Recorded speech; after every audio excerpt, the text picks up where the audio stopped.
I'm excited for you all to, join me with this three-phase plan for building your digital video lesson library.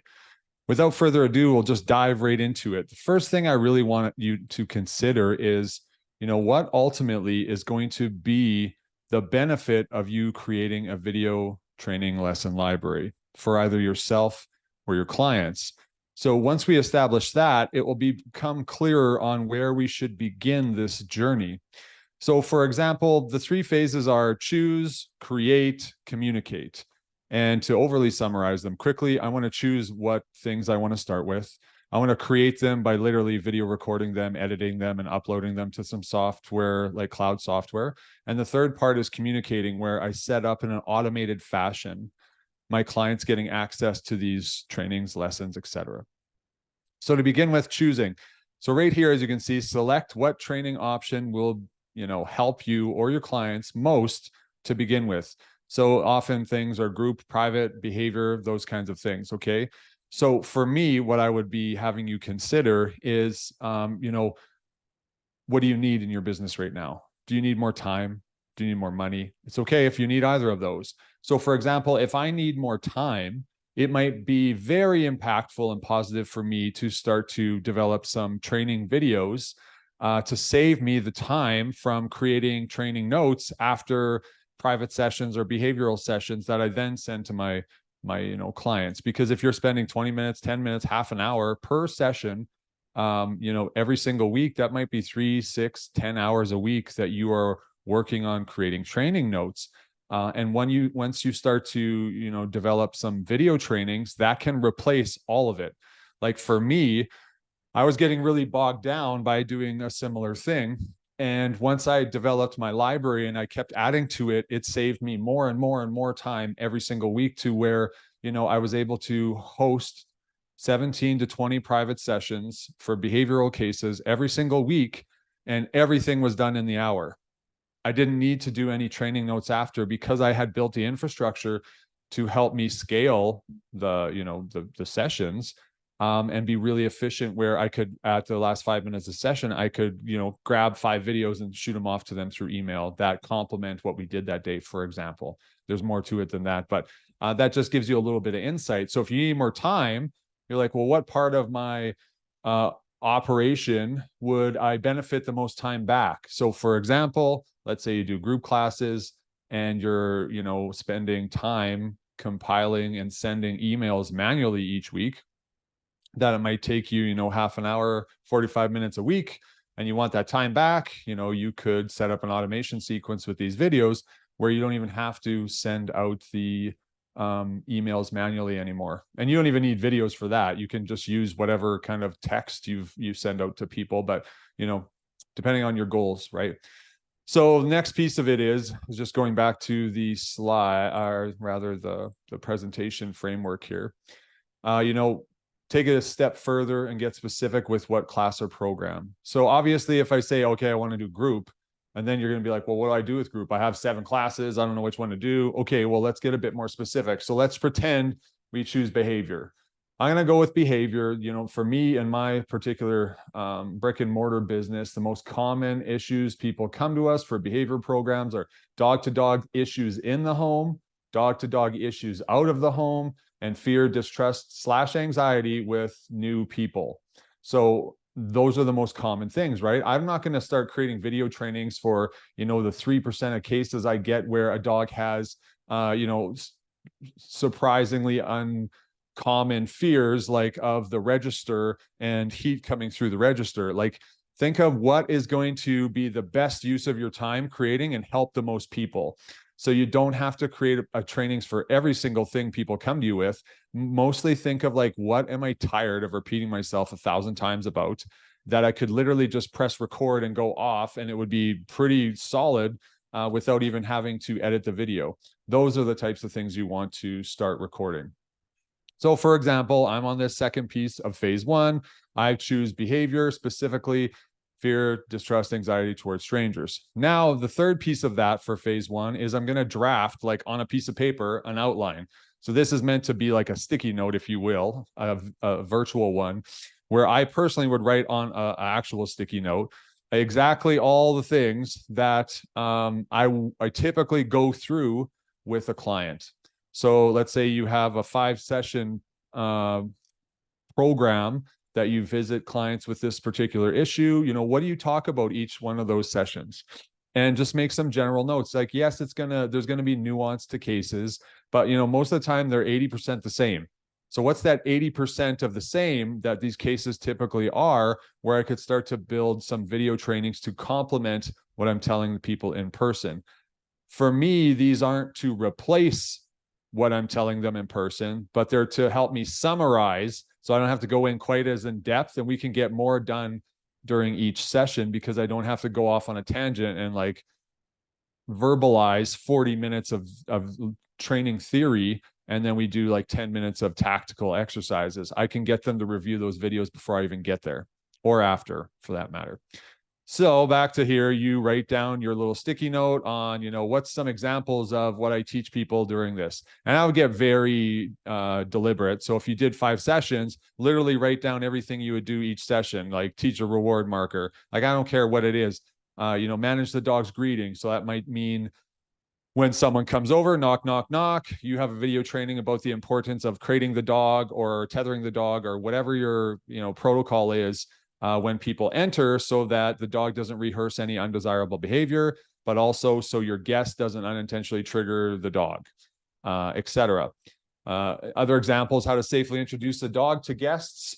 That could, like, I have a 5-phase program for that, or sorry, 5-phase option for that particularly. So I have 5 separate video trainings on each separate phase just for how to safely introduce your dog to a guest. So like, that's an example. Understanding subtle stress signs. There's another training, et cetera, et cetera. So phase 2 is create. You want to create this content next, right? First thing I'll just kind of pause with for a brief moment is you don't need that much equipment. Like, literally a cell phone. You can buy a tripod for your cell phone from Amazon for maybe $30. The only thing I would suggest, and those are all you need, those 2 things.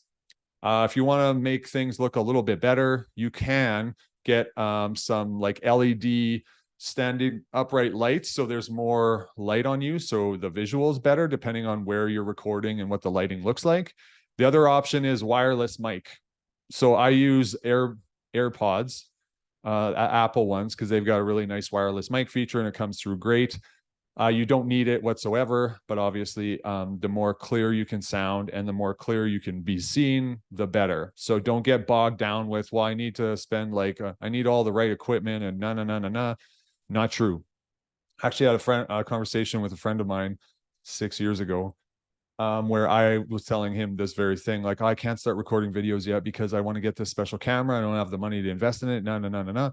And he called me out right on it right then. And it totally changed me moving forward. Was I was using that as an excuse because I was scared of numerous other reasons of creating these videos. And he to say, after he kind of put me in check, I was like, you're right. I was mad at him, but after the fact, I was like, he was 100% right. And I was avoiding starting under the guise of, I need the right camera, which just wasn't factual. So these videos don't have to be perfect. Your clients are going to love them.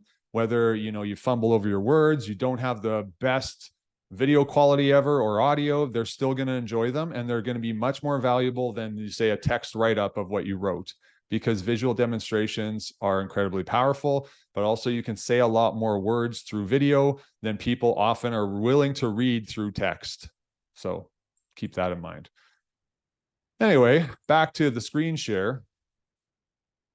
So with your phase 2 of creating, organize your video lesson outlines into segments. Separate the theory from the physical demonstration. So what I mean by that is, typically when you're talking about theory, like for example, the 3 most common mistakes someone makes during walks that accidentally trigger their dog to react to another dog before your dog was ever going to, which I call priming. That would be probably something I would do a theory about, because there's not necessarily anything tactical that they have to learn to see, but you're going to help expose to them that, hey, you're noticing the dog really quick, and then you're wrapping the leash around your wrist, and then you're tightening the leash and you're priming the dog. Another example is like a threshold bubble, right?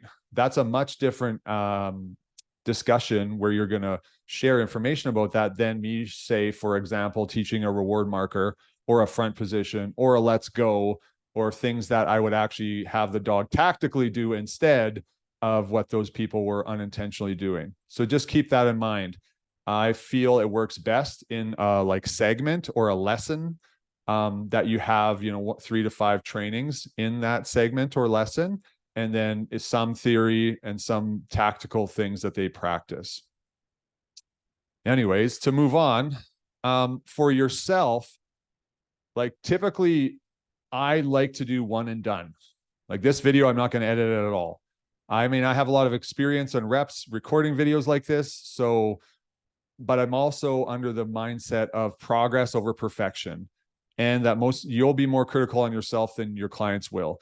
So if you keep that in mind, you can do lots of one-shot takes and it's over. All you do is cut the front end and the back end. So if you had to like go and press stop, I mean, you can cut that, you can edit that piece out.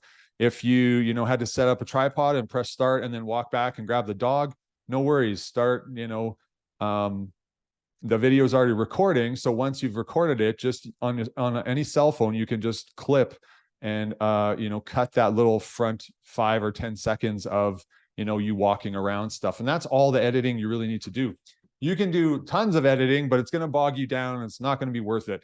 So if you're new to recording videos, like just do it and don't worry about it being, the most amazing video ever. Your clients are going to love what you do, what you share with them, because it's all just extra value.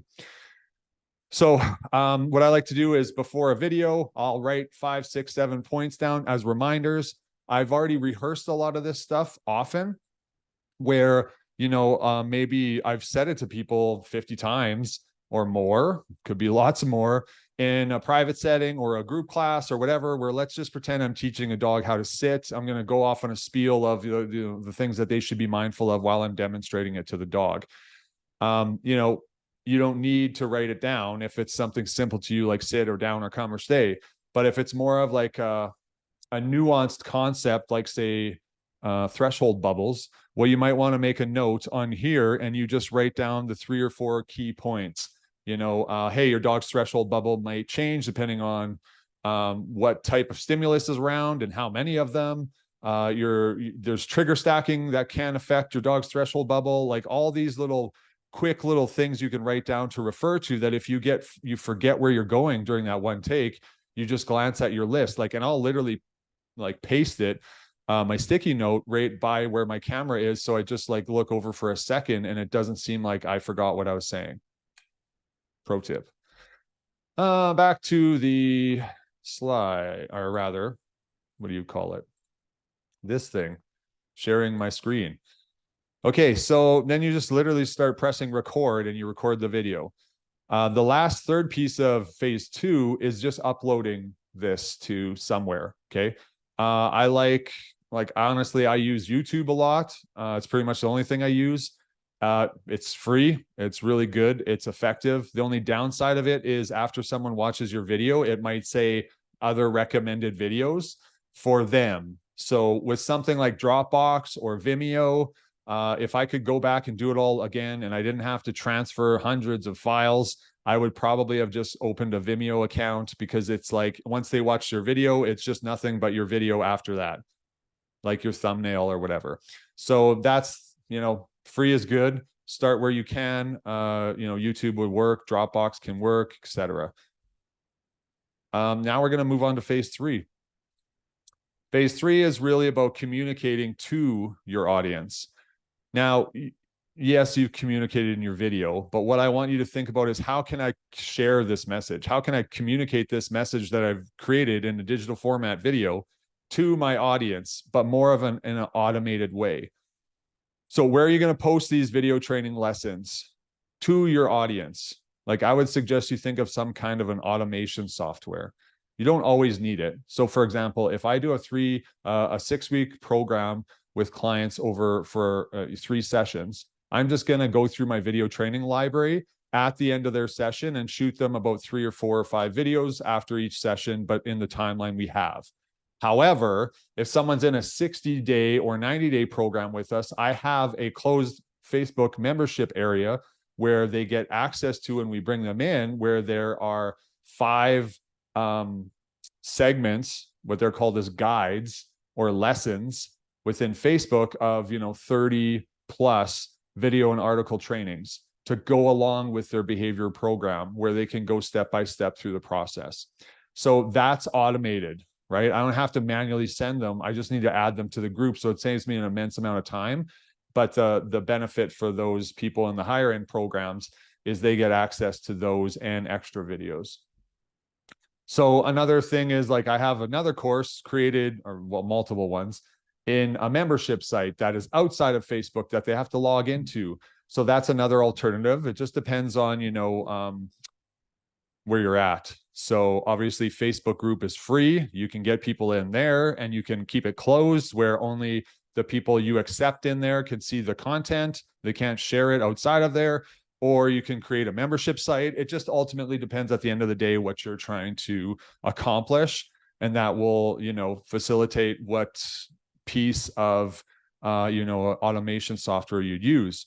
The other piece being, if you are compiling videos to go with, say, a puppy class, well, you'd probably want to load those into like an email automation software or a closed Facebook group where you can invite the puppies to. But there's lots of email automation software where people just click a link and then they sign up for your puppy class homework, and then it gets automatically sent to them week after week throughout their 6 weeks of their course. The benefit of that is you can follow up with people later, and you can stick in automated emails to check in and see if they want to join other classes, etc. Last part. So you begin accumulating these videos into your chosen delivery system. Don't worry about, I got to record 30 videos before I can start sharing them with people. No, you don't. Like, I would start with maybe 3 or 4 or 5, upload them into somewhere, have people start accessing them, and then you just continue to add as you go. That's pretty much about it as far as the 3-phase system goes. If you'd like some more direct support on how to format, like naming programs, pro tips on how to deliver and what's the best delivery system for you. Also, if you have like behavioral programs, how to set up the program to help people see the value in it instead of price shop. Because that's one of the biggest things I see is unintentionally people often, like dog trainers specifically, will put like, hey, buy a 5-session pack, it's this much, 10 sessions, this much. And they unintentionally put their potential client in a price shopping mindset, because they're looking at 5 sessions equals $1,000 or whatever the price is. And then they go to someone else's website and they see, 5 sessions, $750. Well, this was $250 cheaper. But the reality is you're probably not communicating the value that you bring beyond those 5 sessions. So for example, for me, I don't just share those prices publicly, because I'm selling value. I'm not selling prices, value and results. So something that would like kind of detract, I'm not just spending 5 hours with people. What am I doing? I am, going to provide a membership area where they can communicate with other like-minded people who have done my training and reach out to help them if they need friends to help, or not friends, but if they've ran out of friends to teach their dog who distrusts new people to accept new people, there's a community for that. So I solve that problem. Second piece is, if your spouse misses a session, they're not going to actually miss anything, because I've got video trainings to, follow up with what I talked about with the other spouse at the session. The third part is they can review those trainings on demand and actually get ahead before we even meet each other, so we can accomplish more with our time together. Like things like that, right? So now I'm helping people see all the value from a broad spectrum versus just, you show up for 5 hours and they show up for 5 hours, but they're less.